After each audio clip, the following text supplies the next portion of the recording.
Hello, and welcome back to the only way to play 7.0 Part 3. Just in time for 7.0 to... I'm running out of ideas over here, personally, so we just decided to spice the second last episode up with random explosions. As is tradition in Hollywood, the final chapter of this epic trilogy will split into two movies, with one sort of just ending on a whimper because all of the plot resolutions happen at the end. If we're ever running out of our original ideas, we'll come back and have 7.0 Part 5 take place in space. Actually shit, I think we're already doing that. Alright, if I remember anything from film school, it goes in space, in the hood, in Ireland, and then we have a Broadway musical, and then The Only Way to Play on Ice. Then after that, we just scrap everything and have a reboot where we do a gender swap. Necrophos is basically a new hero. Sadist has been put into Death Pulse, Death Pulse lost a lot of its damage, and now we have a thing called Ghost Shroud. Excuse me, sorry about that. Necrophos now can't disable buyback, which I said in that guide way back is the only way that you win. So now, oxymoronically, Necrophos is overall a better hero who struggles to win games as much. Max out Q, get a level in Ghost Shroud, max out your Heartstopper aura, Ghost Shroud before you Q, before you get a kill, before you use the Shrine because it nearly doubles the health and mana back. While Blade Man is still the core pickup, I found myself going Silver Edge lately, against Bristles and Vipers and Huskar, so I can ult them without their magic resistance up, and get a wand in the middle of the fight, 100% of the fight. Don't know why I didn't mention it in the actual guide. For talents, level 10, holy shit, plus 40 damage. Oh, nice. Level 15, if you're being kited, movement speed. If you're too squishy, get stats. Level 20, neither is good, actually, but 5% spell amp every time. And level 25 is also not very good. Plus 400 HP or negative 1 second cooldown to Death Pulse. I guess it really just all depends on how fast you're dying or if you're dying at all. Wait, what? I made a Phantom Assassin guide? Why? Alright, shoot. Yeah, that one that I finished 3 months ago, but uploaded a few hours ago, like before these videos came out. Okay, so nothing's actually changed with PA since then. You can't go Mask of Madness anymore, but to be fair, shouldn't have really been doing that back in 6.88 either. Talents go 15 damage, level 15, 10% lifesteal every game, which means that you can actually skip Morbid Mask if you really wanted to, and then flip a coin between plus 10 all stats and 35% attack speed. If you're hoping for the bash proc, attack speed's the way to go, and level 25, agility nearly always, unless you're really hoping for a bash proc, because level 25 is double Stifling Dagger. It can't hit the same person, but you can hit creeps and anything in the vicinity. You might even bash and crit on both daggers, and all of a sudden, instantly win a game by insta-giving to supports or something, or you could just not play PA and enjoy knowing that you are a good person.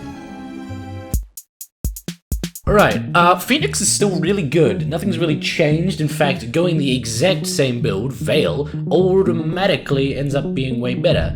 Sunray is now magical, meaning that you can amp it now, and I guess against Huskar and Meepo and Pipes and all that, it's less effective now that it can be reduced. But hey, you win some, you lose some. Talent-wise, level 10, 175 health, level 15, probably the Fire Spirit DPS. Way back I told you could score 1,400 damage from Fire Spirits alone if you could connect every single one of them, and now it's goddamn 1,920 plus the Veil amp, so it's over 2,000 damage. Just getting someone with one Fire Spirit is 480 damage, and we have the Veil anyway.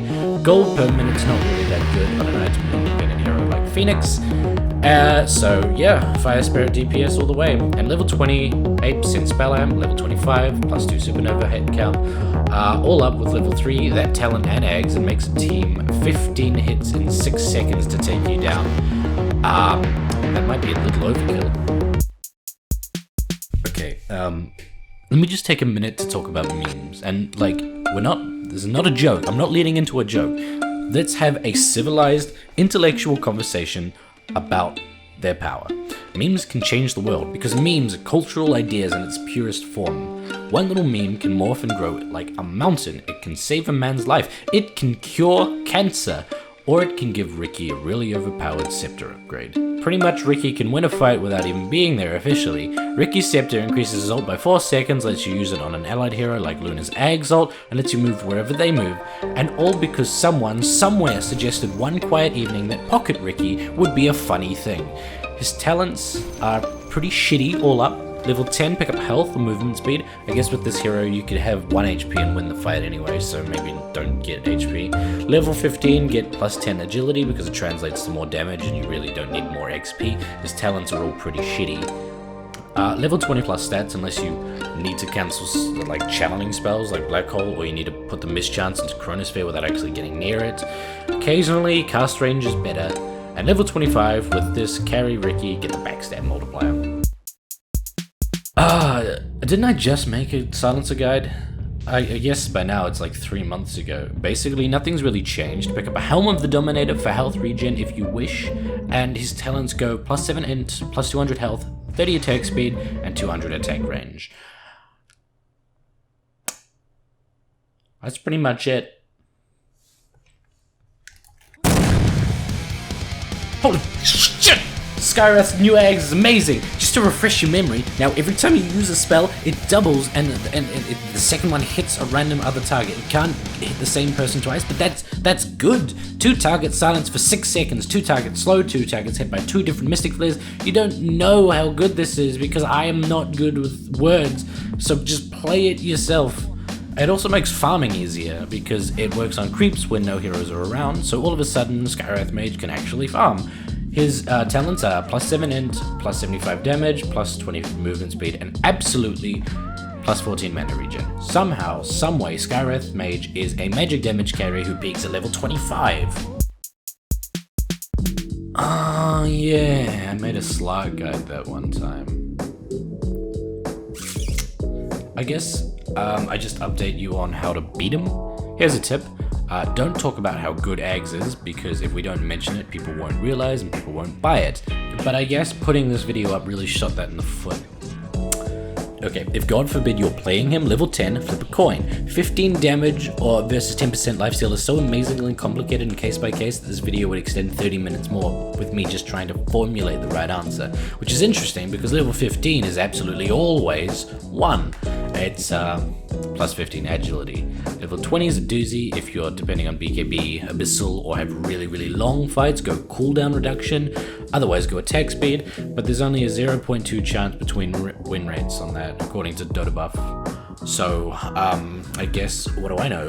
At level 25, go all stats. That late into the game, most people have 1,000 ways of breaking the pounce leash.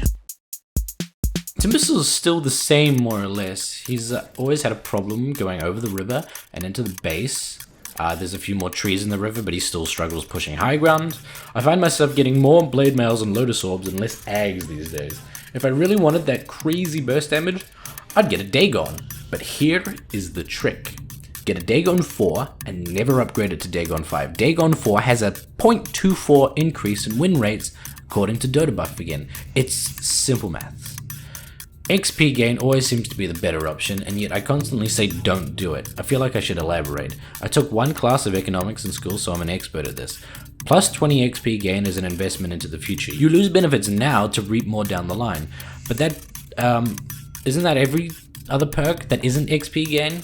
Doesn't every single one do the same thing? 150 HP gives an immediate reward that also helps you get to level 25, but it gets you there by having you win the game. In general, if a hero naturally buys Midas or needs his level 20 or level 25 talents to actually do something, get XP. Otherwise, skip it. And level 15, I get HP regen, specifically because at level 25 I get strength. And level 20, I get